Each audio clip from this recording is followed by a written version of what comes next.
Bag से बना के देखिए एक बार वीडियो। नहीं मैंने अभी नहीं बनाई है। बैग का ज्यादा पिक्सल होता है, फ्रंट का हिस्सा आधा है मतलब। नहीं मैं इसलिए थोड़ा सा करता हूँ कि मेरे लिए आसानी हो जाती है। हाँ मुझे कब जो है स्टॉप करना है कब बढ़ाना है इसलिए आसानी हो जाती है और कुछ नहीं है। फिक्स बात यही है कि वैसे बैक वाला जो कैमरा है उसी से बढ़िया आती है इसकी।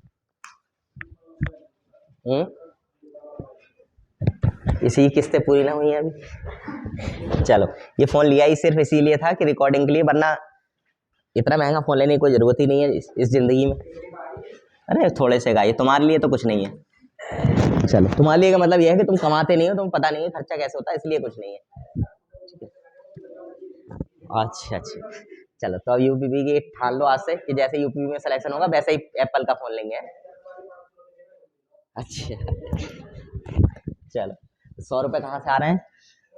जो 600 रुपये दिए जाए वो वाले 100 रुपये कहाँ से आ रहे हैं? घर वाले 500 दे रहे हैं तो 100 कहाँ से आ रहे हैं? साइकिल से। अच्छा तो पैदल आ जाता है ये। हाँ घर वाले 500 दे रहे थे, हाँ सही बात है। चलो देखो फीस 600 है, घर वालों से 600 ही रुपये लो, और अगर किसी घर वाले कह रहे हैं 500 रुपये तो तुरंत बात कर पाओ मेरी, मैं उन्हें 700 बताऊंगा, ठीक है? हाँ चलो 100 रुपये वो तुम्हें नहीं मिलेंगे, मिलेंगे मुझे ही, 700 ही लूँगा फिर फीस। हाँ चलो अच्छा 1000 रुपये ना कर दें पूरी एक बार में, 2 नोट्स आएंगे सही रहेंगे। चलो देखो अब बातें नहीं, बात करते हैं उत्तर वैदिक काल की। तो हम लोग पहले ऋग वैदिक काल की बात कर चुके थे, और ऋग वैदिक काल के बाद का जो समय कहलाता है वही क्या कहलाता है? उत्तर वैदिक काल कहलाता है। मुख्य तौर पे बात करें, यहाँ के जो लोग थे वो सिंधु नदी की तरफ, सरस्वती नदी की तरफ ज्यादा रहते थे, यानी रेगिस्तान का जो क्षेत्र है उस समय ज्यादा रहते थे। लेकिन अगर बात करें ऋग वैदिक काल की तो यहाँ पर जो पोजीशन थी रहने की वो चेंज हो गई थी। चेंज होने की बात करी थी तो ये लोग जो शिफ्ट हो गए वो गंगा के दोआब मैदान में हो गए, गंगा यमुना के दोआब क्षेत्र। क्या चीज? लोहा भी नहीं मिला है, ठीक है। लेकिन लास्ट में बात करी यार, ऋग वैदिक काल की बात कर ले या उत्तर वैदिक काल की शुरुआत की बीच की, तो उस समय लोहे के प्रमाण मिलते हैं हम लोग के लिए, हाँ कृष्णायस्क के नाम से, ठीक है। तो गंगा यमुना के दोआब वाले क्षेत्र में ये लोग क्या करने लगे थे? निवास करने लगे थे, जिस क्षेत्र में कह सकते हैं हम लोग आज के समय में रहते हैं, ठीक है। यानी गंगा और यमुना के बीच का जो क्षेत्र है वो क्या कहलाता है? गंगा यमुना का दोआब क्षेत्र कहलाता है। और उसमें ही ये लोग यानी कि ऋग वैदिक काल के जो लोग थे वो क्या करने लगे? निवास करने लगे थे। बात पता कहां से चलती है तो ध्यान रखना, इस बात की जानकारी मिलती है, ये मिलती है शतपथ ब्राह्मण ग्रंथ से। शतपथ ब्राह्मण ग्रंथ से क्या होता है? इस बात की जानकारी हम लोग को लगती है, ठीक है। कुछ विशेष बातें जो ऋग वैदिक काल से अलग होती हैं। देखो राजा की बात करी जाए तो राजा को हम लोग जो है जनस्य बोला करते थे, ठीक है। अगर उसकी बात की यानी कि वो जन का क्या होता था? पूर्ण का मुखिया होता था। इस समय बात की जाए तो राजा का पद उस समय वंशानुगत नहीं होता था बल्कि प्रजा चुनती थी। लेकिन इस समय की बात करी जाए तो राजा को दैवीय उत्पत्ति माना जाने लगा, ठीक है। देवी उत्पत्ति का मतलब है कि देवताओं की मर्जी से ही क्या होते हैं? राजा उत्पन्न होते हैं, इसीलिए देवताओं को क्या माना जाएगा? दैवीय उत्पत्ति माने जाने लगा। और इसी कारण से जब राजा देवताओं के कारण उत्पन्न हो रहे हैं तो इसका जो पद था यानी राजा का जो पद था वो कैसा हो गया? वंशानुगत हो गया। और वंशानुगत में बात की जाए तो ये बात निश्चित की गई कि राजा का जो बड़ा बेटा होगा वही क्या बनेगा? आगे चल के राजा बनेगा। और लगातार ये क्या हो गए? वंशानुगत हो गए, यानी राजा का, हर राजा का बड़ा बेटा क्या बनता था? उसका जो है अगले सम्राट का या साम्राज्य का राजा बनता था। इस समय अगर सीधी सी बात करी जाए तो एक परंपरा की शुरुआत हुई, और वह शुरुआत थी राज्याभिषेक की, ठीक है। यानी इस समय किसकी शुरुआत हो गई? राज्याभिषेक की परंपरा की शुरुआत हुई। राजा का राज्याभिषेक किया जाता था, पूरे समय राष्ट्र में एक समारोह किया जाता था, और उस समारोह के द्वारा जो है सबको जो है विभिन्न प्रकार के उपहार वगैरह बांटे जाते थे, और राजा की तरफ से जो है बहुत सारी छूटें दी जाती थी, और राज्याभिषेक के रूप में उस कार्यक्रम को मनाया जाता था। आगे बात करते हैं इसका भी वर्णन, इन तीनों चीजों की बात करी जाए तो तीनों का जो वर्णन मिलता है वो हमें शतपथ ब्राह्मण ग्रंथ से ही मिलता है। यानी राजा के बारे में अगर तुमसे कोई भी तथ्य पूछता है, ठीक है, ऋग वैदिक काल में, और उसका ये पूछता है कहां से वर्णन मिलता है, कहां से इसके साक्ष्य मिलते हैं, तो प्राप्त होते हैं हमारे लिए कहां से? शतपथ ब्राह्मण ग्रंथ से। आगे बात करते हैं, राजा को एक विशेष नाम से जाना जाने लगा। अब तक जो राजा होता था वैदिक काल में, ऋग वैदिक काल में, उसको हम लोग जन के या जनस्य के नाम से जानते थे, और इस समय राजा को कहा जाने लगा एकराट, ठीक है, किस नाम से जाने लगा? राजा को एक राट के नाम से जाने लगा, यानी राजा को राजा नहीं कहते थे उस समय, क्या कहते थे? एक राट कहते थे। ठीक है, इस समय एक गेम जो बहुत ज्यादा पॉपुलर था या बहुत ज्यादा प्रसिद्ध था, जिसको हम लोग पासा कहते थे। जब कोई भी राजा अपनी राजगद्दी छोड़ता था तो ये जो है राजगद्दी का प्रतीक बन गया था, या कह सकते हैं राज सत्ता का प्रतीक बन गया था। एक पासा जब राजा अपने जो है राज तिलक दूसरे राजा को करता था, या कह सकते हैं दूसरे को राजा बनाता था, कोई राजा अपने बड़े बेटे को, तब क्या देता था? उपहार स्वरूप, या कह सकते हैं पुश्तैनी जो पासा होता था उसको दूसरे राजा को क्या करता था? भेंट करता था। जैसे तुमने देखा होगा मिस यूनिवर्स प्रतियोगिता होती है, मिस वर्ल्ड होती है, मिस यूनिवर्स होती है, ठीक है। हाँ, तो उसमें क्या होता है, जो ताज होता है वो ताज लगातार चला आ रहा है, यानी वही वाला ताज पुरानी वाली जो मिस यूनिवर्स होती है वो नई वाली को पहनाती है, फिर नई वाली जो बनती है वो पुरानी हो जाती है, फिर नई वाली को पहनाती है। इस हिसाब से ये पासा क्या था? लगातार चलता चला जा रहा था। कभी कभी टीवी सीरियल देखे होंगे तुमने, तो उसमें एक व्यवस्था रहती है कि जब किसी लड़के की शादी होती है तो उसकी बहू के लिए गहने चढ़ाए जाते हैं, और पुश्तैनी गहने या पुश्तैनी कंगनों का विशेष तौर पर रिवाज चलता चला आ रहा है कि ये हमारी माँ ने जो है माँ के कंगन है और ये तुम्हारे लिए भेंट कर रहा हूँ, तुम ही जो है इसी लायक हो, इसलिए तुम्हारे लिए दिए जा रहे हैं ना। तो ऐसी व्यवस्थाएं रहती हैं। चलो आगे बढ़ते हैं। इसके बाद बात करी जाए तो ये व्यवस्थाएं लगातार पासे के रूप में थी, या पासे के रूप में दिया जाता था। आगे बात करते हैं। दो प्रकार की समितियां हुआ करती थी, या दो प्रकार की बैठक होती थी, जिनको हम मानते थे सभा और समिति के नाम से। सभा और समिति के नाम से। अब इन सभा और समिति को जो है बैठकों के रूप में ना मानकर प्रजापति की पुत्रियों के रूप में जाने लगा। ये क्या माने जाने लगा इन्हें? उत्तर वैदिक काल में प्रजापति की दो पुत्रियां माने जाने लगा। किसके लिए? सभा और समिति के लिए। आगे बात करते हैं। इस समय की सबसे विकसित क्षेत्र की बात करें या विकसित राज्य की बात करें उत्तर वैदिक काल में, तो वो हुआ करता था पांचाल। ठीक है, कौन था पांचाल का नरेश? इस समय नहीं, बाद में जो सबसे पॉपुलर रहा।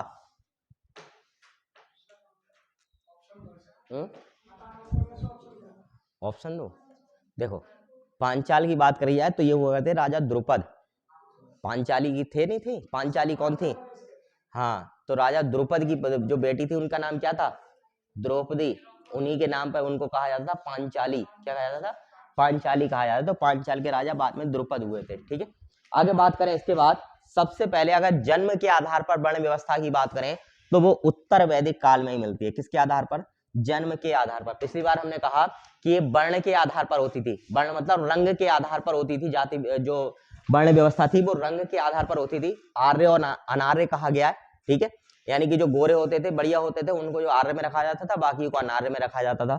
लेकिन वर्ण व्यवस्था जन्म के आधार पर, जन्म के आधार पर, जैसे आज के समय में हम लोग मानते हैं ब्राह्मण, वैश्य, क्षत्रिय, शूद्र। जो ब्राह्मण घर पैदा हो गया वो ब्राह्मण माना जाता है, जो क्षत्रिय घर पैदा हुआ वो क्षत्रिय माना जाता है। इस तरह की व्यवस्था आज देखने को मिलती है। ये व्यवस्था सर्वप्रथम कब देखने को मिली हमारे लिए? उत्तर वैदिक काल में। कब मिली? उत्तर वैदिक काल में देखने को मिलती है। इससे पहले वर्ण हुआ करते थे लेकिन रंग के आधार। जैसे मैंने कल बताया तुम्हारे लिए कि हम लोग खेतों में काम करते हैं, काले हो जाते हैं, तो उसको अनार्य में रख दिया जाता था। कोई सिटी में रह रहा है, एकदम एसी में बढ़िया तरह के बनियों का कोई व्यक्ति है, तो उसको गोरा गारा सा, तो उसको जो है आर्य में रख दिया जाता था। इस तरीके से रहता था। लेकिन इस समय आकर के जन्म के आधार पर हो गई, यानी जो जिस वंश में जिस पैदा हो रहा है उसी को उस वर्ण का क्या माना जाने लगा? व्यक्ति माना जाने लगा। आगे बात करते हैं। इस समय की बात करी जाए तो ब्राह्मण, क्षत्रिय और वैश्य को द्विज माने जाने लगा। क्या माने जाने लगा? द्विज। इन सबको इकट्ठे की बात करें तो इनको द्विज के रूप में जाना जाता था। द्विज का ब्राह्मण, क्षत्रिय और वैश्य को, इसमें शूद्र के लिए काउंट नहीं किया जाता था। देखो, आज के समय में बात करी जाए तो कौन वैश्य और कौन जो है क्षत्रिय, इसका कोई लेना देना नहीं है। उसका कारण है, मैं समझाता हूँ। पहले जो था वो जो खानदान में पैसा चला आ रहा था उसी पैसे को लोग करते थे। ठीक है, यानी जो व्यापार करने वाले लोग थे उन्हें वैश्य कहा जाता था। सीधी सी बात यह है, किस जाति धर्म का उससे कोई लेना देना नहीं है। लेकिन अगर आज के समय में बात करी जाए तो ये बात बिल्कुल सही है कि इस भी बात में भी कोई बात नहीं है। जैसे व्यापार की बात करी जाए, बनिया व्यापार करता है, मशहूर है बनिया व्यापार करने में, लेकिन क्या उसके अलावा कोई और व्यापार नहीं कर रहा? क्या नहीं, मुस्लिम तो चलो कर रहे हैं। अगर इसमें भी रखा जाए तो मान लो किसी भी बिरादरी का व्यक्ति व्यापार कर रहा है। आज के समय में हर व्यक्ति का व्यापार है, जो व्यापार करना चाहता है वो व्यापार कर सकता है। ठीक है, ऐसा नहीं है पर्टिकुलर पेशा उसके पिताजी जो कर रहे थे वही पेशा करता चला जाएगा, ऐसा कुछ नहीं है। कोई व्यापार कर सकता है। ठीक है, तो वैश्य के रूप में सब आ गए। अगर सेना में भर्ती होने की बात करी जाए तो कोई भी भर्ती हो सकता है सेना में जो उसकी कैटेगरी को पूरी करता हो। ठीक है, तो इस तरीके से आज के समय में वो बंधन नहीं है, पहले होता था ये समय में। ठीक है, तो आज के समय स्पेशली तौर पर, लेकिन बनियों का ये रहता है कि खानदानी पैसा है वो अधिकतर सब व्यापार में ही जुड़े होते हैं अधिकतर। ठीक है, हाँ, तो जो व्यापारी होते थे उनको वैश्य कहा जाता था। और ज्यादातर बनिया कैटेगरी के जो लोग, मध्यकालीन भारत की बात है ये, बनिया कैटेगरी के लोग थे वो व्यापार में जुड़े हुए थे, इसलिए वो लगातार आज भी व्यापार कर रहे हैं। जैसे हम लोग अंदर मार्केट में जाते हैं, मेन गली की बात करिए तो जो मेन गली है उसमें ज्यादातर सारे के सारे बनियों की दुकानें हैं। कारण क्या है, ये प्राचीन काल से व्यापारी इनके खानदानी, जिस समय में हम मतलब जो है लोग बिलारी को जानते भी नहीं होंगे, उस समय की जगह है वो उन लोगों की, जो आज के समय में करोड़ों की प्रॉपर्टी है। ऐसा नहीं उन्होंने आज ले ली, उनके खानदान वाले ले लेके कब के डाल गए, या उनकी पर्सनल जगह थी ऐसे मान लो, क्योंकि इन लोगों ने जहां निवास करना शुरू कर दिया वहीं अपना क्षेत्र बनाना शुरू कर दिया, और व्यापार की वजह से वो क्षेत्र जो है प्रसिद्ध होने लगे सब जगह पर। खेती वेती नहीं होती थी, सिर्फ व्यापार होता था, तो क्षेत्रों के लोगों को व्यापार के लिए आना होता था, बाजार के लिए आना होता था, उसी क्षेत्र में आते थे, इसलिए वो पॉपुलर होते चलेगा और आज के समय में आधुनिक शहरों में बदल चुके हैं। ये व्यवस्थाएं हैं सारी की सारी, ठीक है। चलो आगे बढ़ते हैं। इसके बाद बात करते हैं सती प्रथा के उल्लेख की बात करिए तो अथर्ववेद में हमें क्या मिलता है, सती प्रथा का उल्लेख मिलता है। वहां पर जो है एक सिर्फ जो है कह सकते हैं एक विडंबना मात्र थी, और यहाँ पर पूर्ण रूप से सती प्रथा का क्या मिलता है, उल्लेख मिलता है। बहुविवाह का प्रचलन हो चला था, यानी एक व्यक्ति एक से ज्यादा क्या कर सकता था, शादियां कर सकता था। औरतें के लिए शादी अभी भी अलाउ नहीं थी, वो एक ही शादी कर सकती थी, एक ही व्यक्ति के में रह सकती थी, ठीक है। इसके बाद बात करें, इस समय एक विशेष खेती का उपयोग मिलता है या जानकारी मिलती है, वो है चावल। जबकि ऋग्वेद में हमें कहीं भी चावल का जो है जिक्र मिलता है, कहीं भी जिक्र नहीं मिलता है ना, नमक मछली और चावल का जिक्र हमारे लिए नहीं मिलता है, लेकिन इस समय चावल का उपयोग मिलता था। और एक विशेष प्रकार के चावल के बारे में अथर्ववेद में कहा गया है, वो चावल था षष्ठी का चावल, ठीक है। किसका चावल, षष्ठी का। इसको हम लोग अगर बात करें तो इसको आज के समय में साठी का भी बोलते हैं, ठीक है। साठी का चावल तुम लोगों ने देखा होगा कभी जो है पंडित जी यज्ञ वगैरह करते हैं, हवन करते हैं, कोई पुण्य काम करते हैं, तो उसमें चावल आता है, वो साठी का चावल मंगाते हैं, लाल रंग का होता है, देखा होगा। पंडित जी कभी तिलक करते हैं तो लाल रंग का एक चावल आता है, छोटा सा गंठा सा, ठीक है, मोटा सा, तो वो चावल होता है, वो साठी का चावल होता है। कारण क्या होता है, उसको ये माना जाता था कि वो 60 दिन में पककर तैयार हो जाता था, और इसी कारण से उसको जाना जाता था, वो साठी के चावल के नाम से जाना जाता था, ठीक है। चलो आगे बढ़ते हैं। साठी चावल की बात करी जाए तो इस समय में जो है कुल का या वंश का या गोत्र का प्रचार होता था।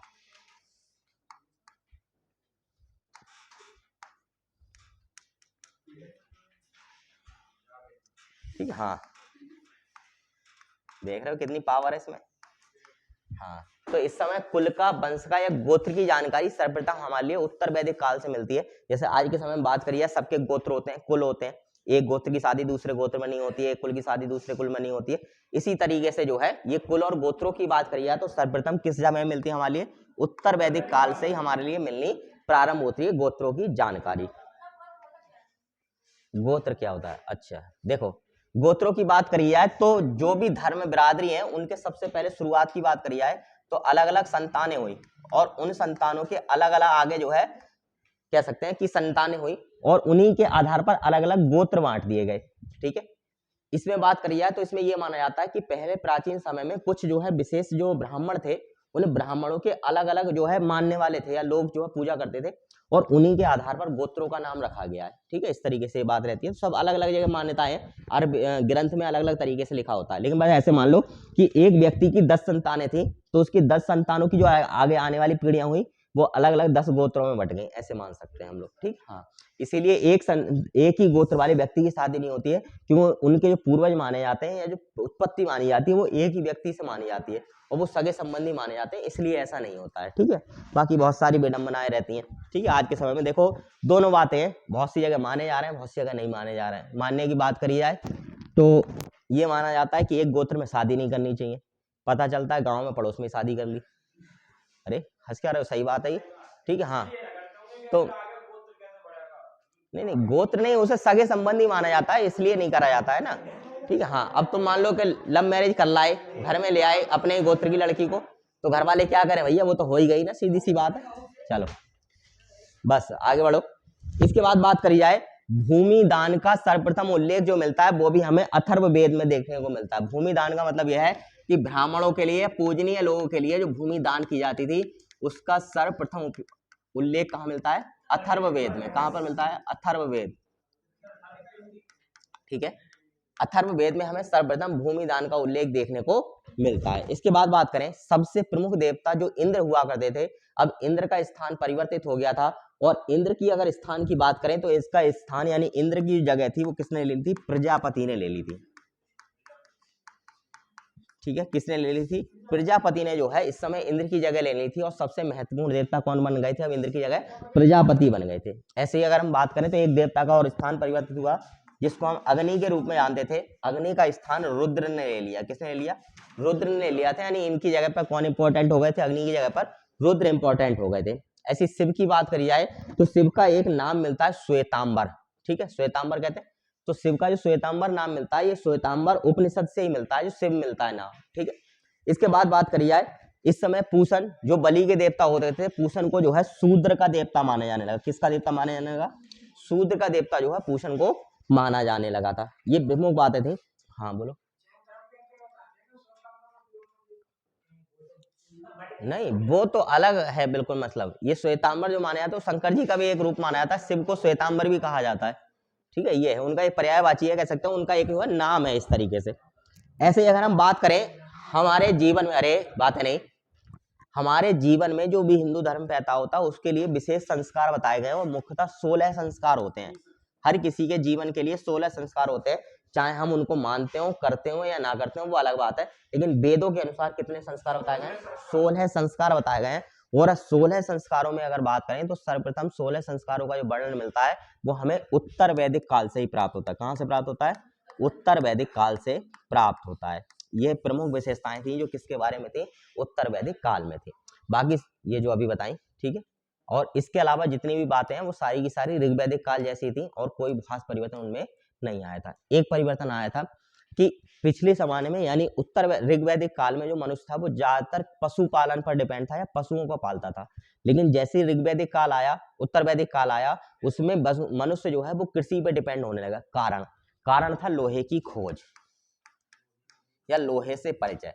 क्यों? क्योंकि पहले जो है कांसा जैसी मुलायम धातु हुआ करती थी, तांबे जैसी मुलायम धातु हुआ करती थी और उससे खेती कर पाना, नई जमीन को जोत पाना कठिन काम होता था। जब धीरे धीरे लोहे का जो है उपयोग होना शुरू हुआ है, लोहे से लोग परिचित हुए, तो दो चीजों में सबसे ज्यादा बढ़त आई। एक आई युद्ध में और एक आई कृषि में।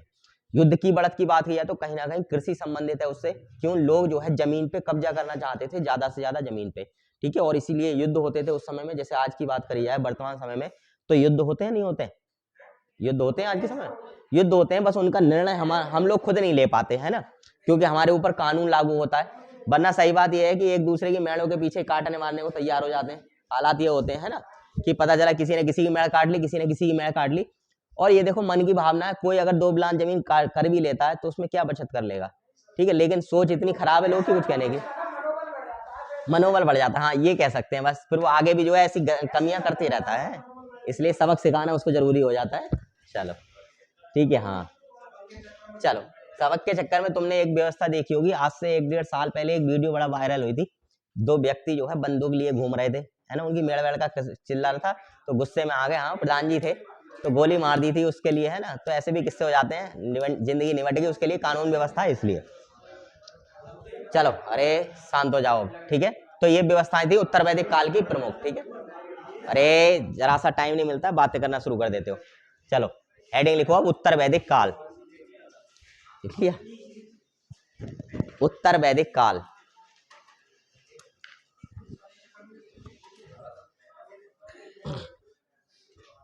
और देखो जितने भी लोग, अभी एक और गया हुआ है, आ जाएगा। जितने भी लोग ये अप डाउन करते रहते हो, विशेष तौर पे गुजारिश है तुम लोगों से, क्योंकि पहले गुजारिश है, फिर बाद में जो है सबक सिखाया जाएगा नहीं तो, कि फोन को उतनी देर साइलेंट रखो, या मतलब जो है डिस्टर्ब ना हो ऐसी जगह रखो। अगर बहुत ज़्यादा इमरजेंसी है तो घर वालों को होगी, उससे ज़्यादा इमरजेंसी मेरा मानना है किसी को नहीं है। मेरा नंबर दे दो, ठीक है। अगर किसी को लगेगा कि बहुत ज़्यादा इमरजेंसी, लड़के से कोचिंग में बात करनी है, तो मैं करा ही दूंगा, ठीक है। नाम बताएंगे जैसे ही। हाँ मेरा नंबर दे दो घर वालों के लिए। चलो हाँ चलो लिखो, उत्तर वैदिक काल में